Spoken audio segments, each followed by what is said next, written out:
एक छोटा सा गांव देखने में साधारण, लेकिन उसकी जमीन के नीचे छुपा था एक अनमोल खजाना। उस खजाने की रखवाली करते थे दो जिगरी दोस्त, राइस्टार और ज्ञान भाई। दोनों का नाम सुनते ही दुश्मनों के पैरों तले जमीन खिसक जाती थी। लेकिन किस्मत हर किसी की परीक्षा लेती है और इस गांव की किस्मत में लिखा था एक तूफान, मिस्टर टाइटन। वो था बेरहम डॉन, जिसकी नजर गांव के खजाने पर थी। टाइटन जानता था कि जब तक राइस्टार और ज्ञान भाई जिंदा हैं, खजाने के करीब भी जाना नामुमकिन है। इसलिए उसने चाल चली। इंतजार करेगा उस पल का जब राइस्टार गांव से बाहर जाएगा। 6 दिनों बाद मौका आया। राइस्टार को गांव छोड़कर जरूरी काम से बाहर जाना पड़ा। जाते समय उसने ज्ञान भाई से कहा, भाई खजाना अब तेरे हवाले है, अब तक तू है इसे छू भी नहीं सकता। ज्ञान भाई मुस्कुराया, जब तक मैं जिंदा हूँ खजाने को कोई हाथ नहीं लगा सकता। लेकिन जैसे ही टाइटन को खबर मिली, अपने पूरे गैंग के साथ गांव पर टूट पड़ा। रास्ते में जो मिला उसे मौत के घाट उतार दिया। आखिरकार वो खजाने तक पहुंच भी सामने आया ज्ञान भाई। रुक जा टाइटन, मेरे रहते तू ये खजाना नहीं ले जा सकता। टाइटन गर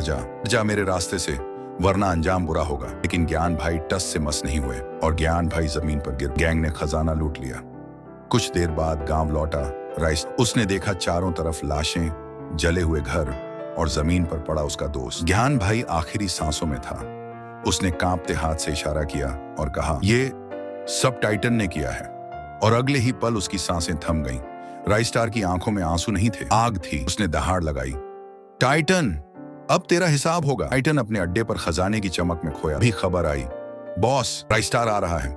टाइटन हंसा, बस उसी का इंतजार था। और फिर शुरू हुई जंग।